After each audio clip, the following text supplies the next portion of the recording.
I'm trying to start it on my laptop, so you can watch on the internet too.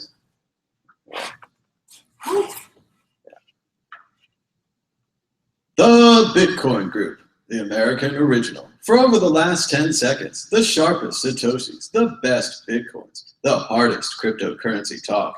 We'd like to welcome our panelists, Blake Anderson from Facebook.com/GotBlake. Hi, everybody. Thanks for having me. Megan Lords from Airbids. Howdy. Tone Vase from Brave New Coin. Hi, everyone. And Will Pangman, also from Airbids. Hello. And I'm Thomas Hunt from the World Crypto Network. This week, issue 1, the price of Bitcoin hits 300 for the first time since July. Bitcoin is back, baby. Well, at least back to 300, the price it was in July of last year. We all watched the price, but as Andreas Antonopoulos warned on his Twitter account, Bitcoin is about much more than the price, and that while it's fun, volatility, even while going up, leads to uncertainty. That said, after gaining 25% in 1 month, will this price trend continue? Megan Lords. Yeah, I think it'll continue for a while and then go back down. But yeah, so I would agree that while it's great because when the price rises, interest rises, just general interest, more people come out to conferences, more people want to learn about it.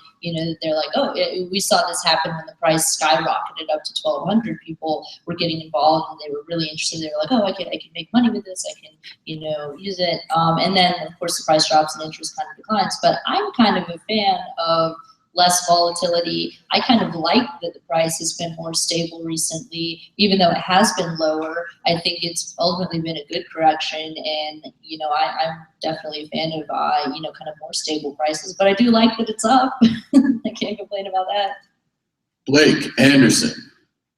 25% in 1 month is nothing to sneeze at, so I think we're all definitely happy about that. I think that it's interesting to comment on the things that we know for sure.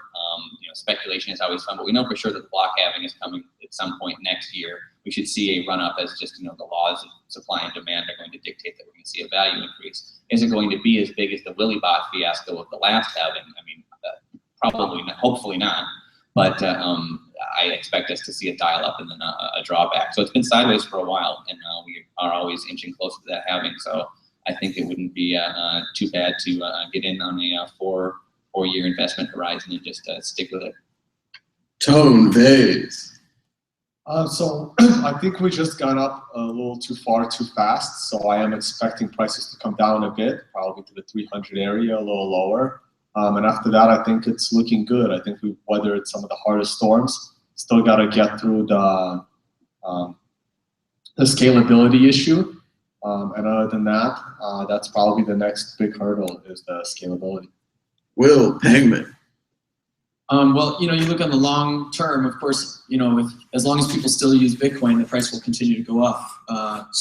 But I kind of always default to my right-hand man here, Tone, who's been right so many times about price trends and stuff. So yeah, I think maybe we've seen it go high a little faster than maybe any of us may have expected. But yeah, this is going to continue as long as people use Bitcoin. It will continue to gain in value, and it's I feel like it's just prime. It's a perfect position for the next wave of adoption is between 300 and 500. So I'm really interested to see what kind of happens in that range of Bitcoin's lifespan, because the last time it spent extended time in that range was not a pretty time. So now that there's a lot more infrastructure, I'm looking forward to seeing what that looks like on the way out. All right, exit question, force prediction. Will Pangman, what is the price of Bitcoin this time next week? Same. Same. Say about 300. Around 330. 242. Ooh, the correct answer is 375. 375. Moving on to predictions or story of the week. Megan, do you have a prediction or a story of the week? Well, I guess my story of the week is going to be a personal one. I just relocated across the country to San Diego to work for Airbits, and it's been really exciting. And I came right over to this conference, and it's been great to see such an awesome, variety of speakers, and had special guest Nick Zavo. That was awesome, and yeah, I mean, it's just it's been really great to be around so many like-minded people this week, and these kinds of events always reinvigorate my belief that Bitcoin will survive. So, Blake Anderson. Yeah, I was at a conference, Bitcoin Investors. You guys may have heard of it. It was a great conference. A lot of people talked about the infrastructural limits on expanding Bitcoin, which I thought was great. People talked about security, which was great. When we have too long going by without those discussions, that's not a good thing. And these times when the price is down, that's where the work is. And that's something that's very important to remember, that continually keeping up with security standards and things like that is an important focus to maintain. So coming to this conference and having so many people being aware of that and working on it was just, it made me really happy.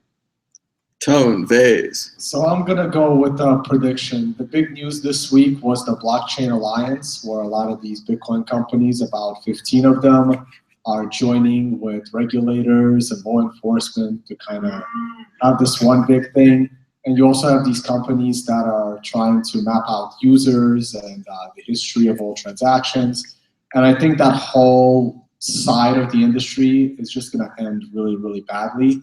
I really think that those companies are just wasting investor money, because the moment they find a way to identify users within the blockchain and the Bitcoin space, the next upgrade to the technology comes out that sets them all back to zero and start from scratch.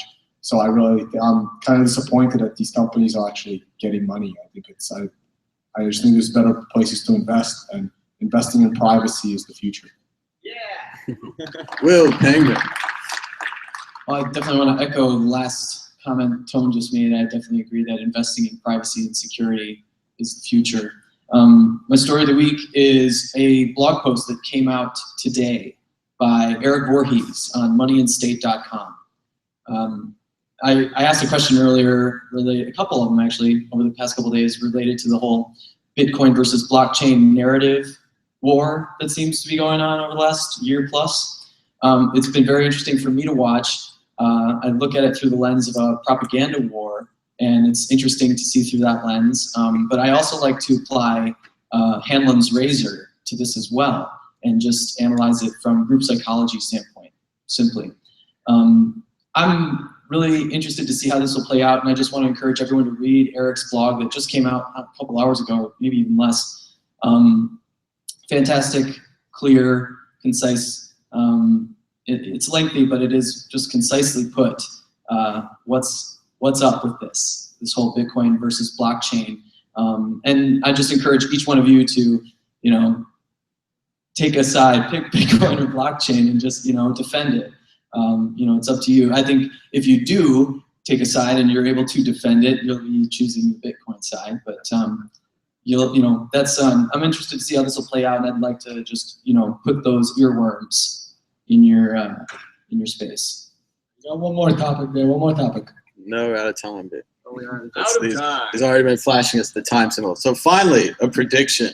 Everyone will have a great time at the Bitcoin Investor Conference. The Bitcoin Investor Conference, unlike other conferences designed for rich bankers and their cronies, will be a real chance for Bitcoiners to hang out and talk about the future of Bitcoin, not the future of privatized blockchains that don't really offer the same advantages as a shared ledger of value. It's taken the banks a while to realize that they went to the wrong conference. Oh, we're out of time. Until next time, bye-bye.